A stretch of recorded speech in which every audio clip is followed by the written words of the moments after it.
be the spokesperson for India, that is Bharat. Hello future leaders. जो आप screen पे ये मीडिया हाउसेस के द्वारा आर्टिकल्स पब्लिश किए गए हैं वो देख पा रहे होंगे और एक इंसान का चेहरा भी देख पा रहे होंगे और जिसको आप सब जानते हैं। यह है रशियन फॉरेन मिनिस्टर सर्जी लैवरोव। और काफी बार आप देखेंगे कि इनका एक स्ट्रॉन्ग ओपिनियन होते हैं और बहुत ही ज्यादा कमेंट्स पास ऑन किए जाते हैं कोई भी सिचुएशन हो। मोस्टली अगर आप रशिया की तरफ से कोई भी स्टेटमेंट अगर सुनते हैं तो इनकी तरफ से ही आते हैं। और इन्होंने जो यूनाइटेड स्टेट्स की पॉलिटिक्स है, खासकर ऑयल पॉलिटिक्स को लेके, उसको एक्सपोज किया है। और यहां पे इन्होंने एक डॉक्ट्रिन की बात करी है, डॉक्ट्रिन ऑफ डोमिनेंस।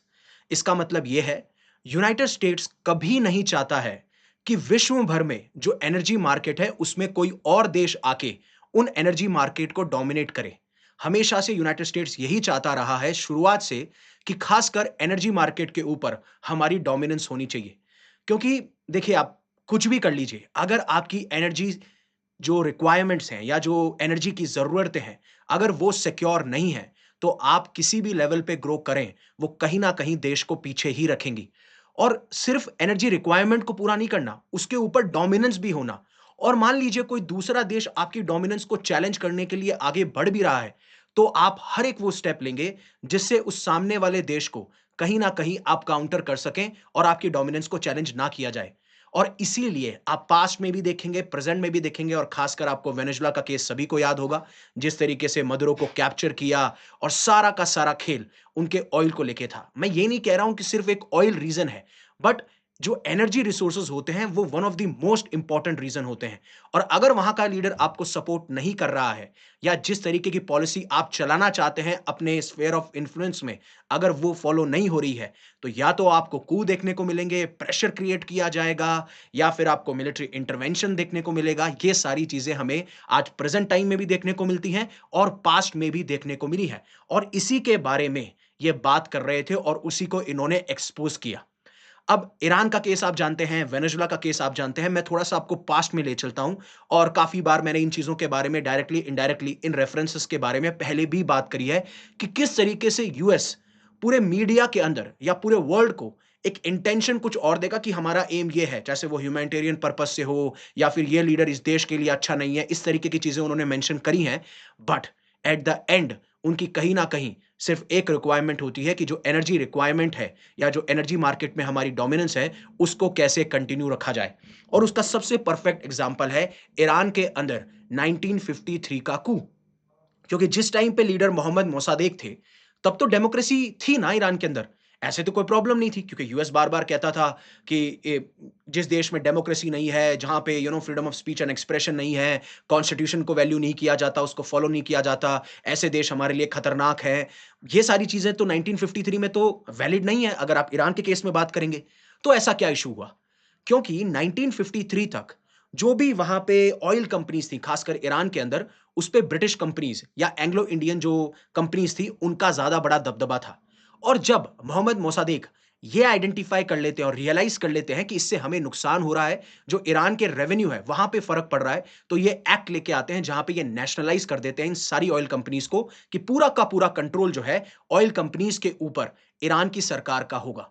और फिर होता क्या है? फिर उसके बाद में जो ब्रिटिश स्पाई एजेंसी है MI6, वो कन्विंस करती है अमेरिका को कि यहाँ पे हमारे इंटरेस्ट खत्म हो जाएँगे, खासकर जो एनर्जी इंटरेस्ट है। और फिर CIA और ब्रिटेन की या ब्रिटिश स्पाई एजेंसी MI6 एक ऑपरेशन अजाक चलाती है, जो कि एक CIA बैक्ड कू होता है और इनकी सरकार को गिरा दिया जाता है। और जो पुराना वेस्टर्न कंट्रोल था ईरान की ऑयल कंपनी पे, वो दोबारा रिस्टोर हो जाता है। तो ये जो बात कही जाती है कि डेमोक्रेसी होनी चाहिए, उससे कोई कोई इंटेंशन नहीं है। इनका सिर्फ एक इंटेंशन है कि कैसे ऑयल या बाकी एनर्जी रिसोर्सेज पे हमारा दबदबा हो। ये मैं इसलिए बता रहा हूँ, जिससे जो कूज हैं, जो असैसिनेशन है या लीडर्स को मरवा दिया जाता है, रिमूव कर दिया जाता है, प्रेशर क्रिएट किया जाता है, अलायंसेस बनाई जाती हैं, उसके एग्जांपल्स आपको पता हो, जिससे कि आपकी एक बेटर अंडरस्टैंडिंग हो। अगर आपको भी कोई एग्जांपल पता है, आप भी कुछ सोचते हैं इस बारे में, टॉपिक के बारे में, प्लीज कमेंट सेक्शन में जरूर इसके बारे में बताइएगा। दूसरा, आप इराक की 2003 की वॉर ले लीजिए। हाँ, मानता हूं यूनाइटेड स्टेट्स को जो सद्दाम हुसैन है वो बिल्कुल पसंद नहीं थे और उसके बहुत सारे कारण थे। बात यही है ना कि मिडल ईस्ट में जो भी यूनाइटेड स्टेट्स और उनके अलाइज की डोमिनेंस को चैलेंज करने आएगा, वो कभी भी नहीं चाहेंगे कि वो रहे। और ये चीज हमें देखने को मिली है। वहां पे भी यही रीजन दिया गया, वेपन्स ऑफ मास डिस्ट्रक्शन है। जब इंटरवीन किया और अंदर एंटर किया तो वेपन्स ऑफ मास डिस्ट्रक्शन नहीं मिले, और इराक जिसके पास में one of the world's largest oil reserves हैं, फिर यूएस फोर्सेस जो भी ऑयल फील्ड्स हैं उनको सिक्योर कर लेती हैं।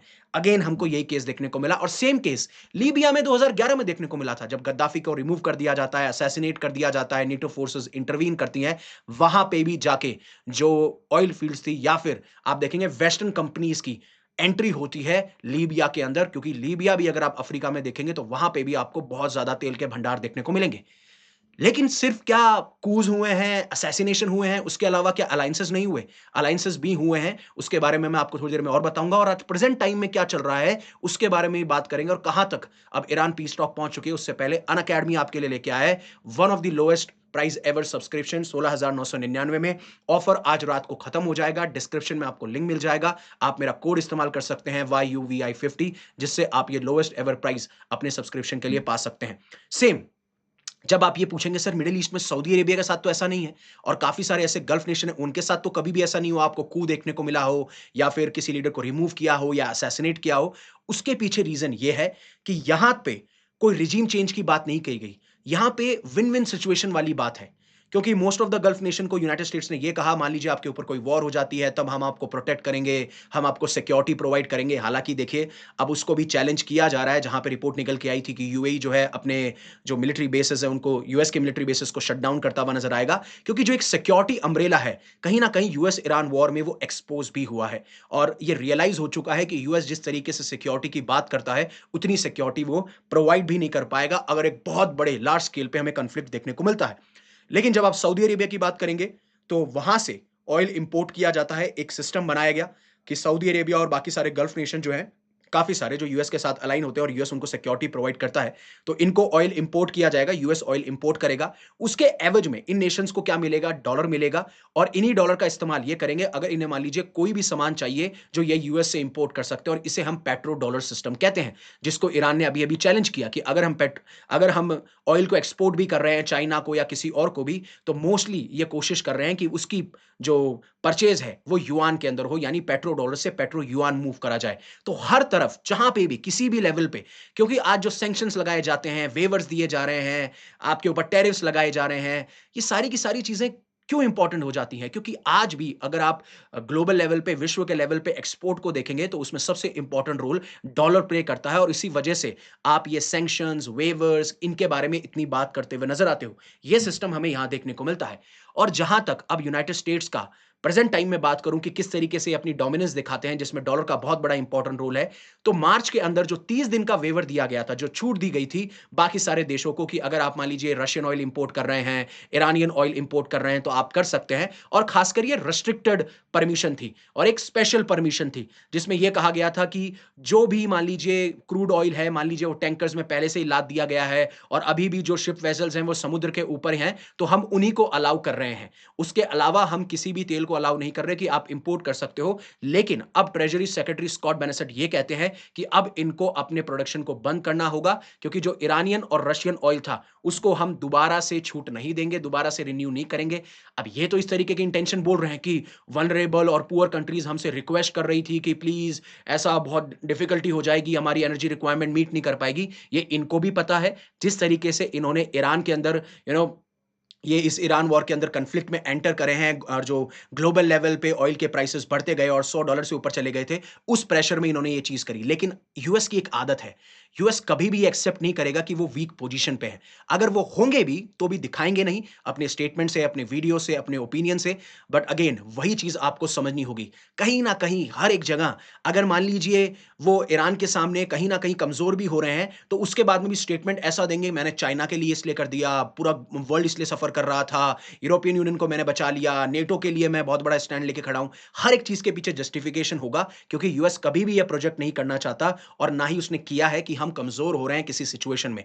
बट रियलिटी ऑल टुगेदर आपको डिफरेंट देखने को मिलती है, और इसी के बारे में इन्होंने बात करी। और ईरान के बारे में इन्होंने कहा यह तो और ज्यादा स्ट्रिक्ट होने वाला है, क्योंकि जिस तरीके से हमने नेवल ब्लॉकेड लगा रखा है, अब ईरानियन शिप्स जो कि ऑयल लेके जा रही हैं दूसरे दूसरे देशों में, खासकर चाइना में, वो अब एक्सपोर्ट नहीं कर पाएंगी। और 2-3 दिनों में आप देखेंगे वो ऑयल को जो प्रोड्यूस कर रहे हैं उसको बंद कर देंगे, और नेक्स्ट 2-3 दिन में ऐसा होने वाला है। और जो ईरान के तेल के कुएं हैं वो भी कहीं ना कहीं आपको सीरियसली डैमेज होते हुए दिखेंगे। और इसीलिए ट्रेजरी सेक्रेटरी ने यह कहा कि अब जो China based major oil refineries हैं या जो 40 आपको शिपिंग कंपनीज और शिप्स देखने को मिलती हैं, हम उनके ऊपर भी सैंक्शंस लगा रहे हैं, क्योंकि ज्यादातर शिप्स जो हैं ये चाइना से कनेक्टेड हैं और ये चाइना की तरफ ऑयल ले जाती है।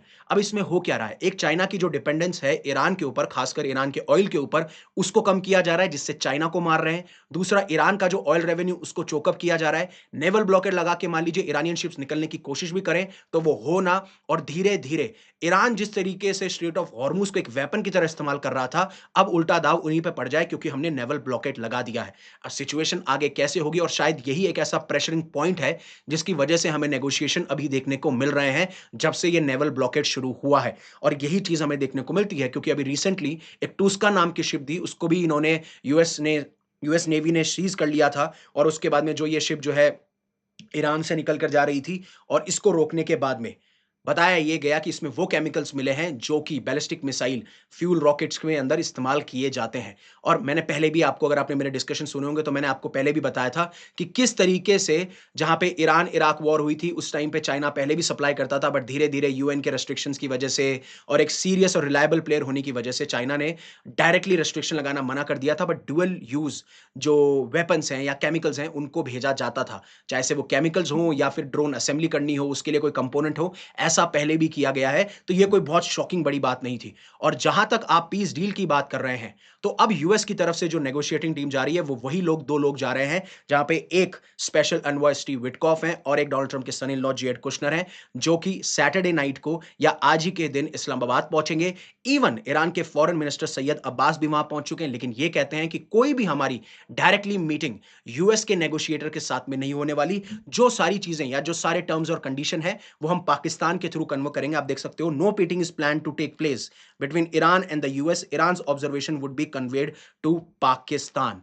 और वहीं पे जिस तरीके से पाकिस्तान एक मीडिएटर के तौर पे उभर के आ रहा है, तो जो पाकिस्तान के पूर्व प्राइम मिनिस्टर हैं इमरान खान, उनके बेटे ने यह कहा है कि ये जो भी आप ईरान पीस टॉक देख रहे हैं ना, पाकिस्तान का सिर्फ इतना सा अटेम्प्ट है कि जो उनकी ग्लोबल इमेज है, उस ग्लोबल इमेज को ये कैसे व्हाइट वॉश कर सकें, इसको कैसे साफ बना सकें। हालांकि ग्राउंड रियलिटी बिल्कुल अलग है। आपको ह्यूमन राइट्स के उल्लंघन देखने को मिलेंगे, डेमोक्रेसी को बार बार इंसल्ट करते हुए आए हैं, ग्राउंड पे जो प्रॉब्लम्स फेस कर रहे हैं उसके बारे में बात नहीं करते। जैसे आप मेरे फादर के बारे में बात कर लीजिए, हालांकि ठीक है पॉलिटिकल एंगल है, बट कहीं ना कहीं पाकिस्तान की रियलिटी भी है। आपका क्या मानना है जरूर कमेंट सेक्शन में बताइएगा, इस पूरे के पूरे पॉइंट ऑफ व्यू को लेके, पूरे के पूरे जो भी चीजें चल रही हैं, जैसे US Iran war, peace talks, और यूएस कैसे एक डॉक्ट्रिन ऑफ डोमिनेंस को फॉलो करता है। Thank you very much for giving me your precious asset, that is your time. Stay safe, stay happy, take care. Jai Hind, Jai Bharat. And always remember one thing, live in such a way that universe will be proud of you.